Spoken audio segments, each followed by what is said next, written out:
声なき声不可思議、その時風揺らめきもがいていた、背中を押す。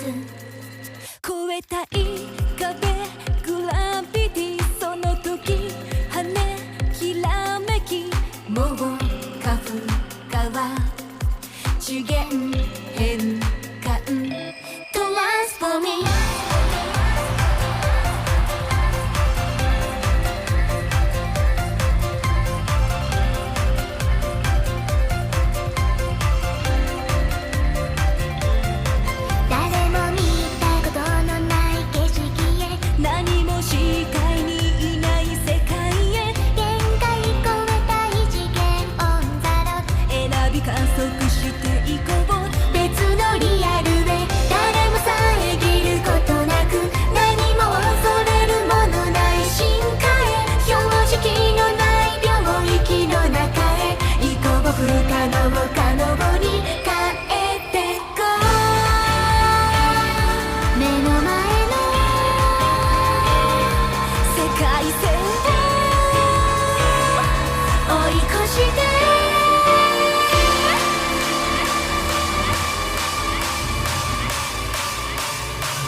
見えない光に導かれ、ベクトルを変えてゆけ。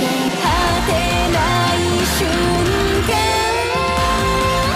命ごとレベル上げてまっすぐに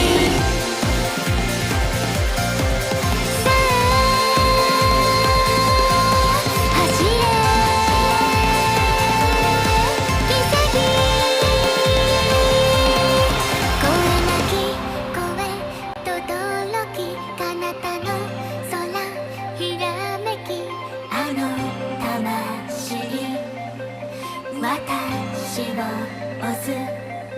越えてた壁、その時あまたのほらどよめき、もう新たな宇宙道なるゴールへ。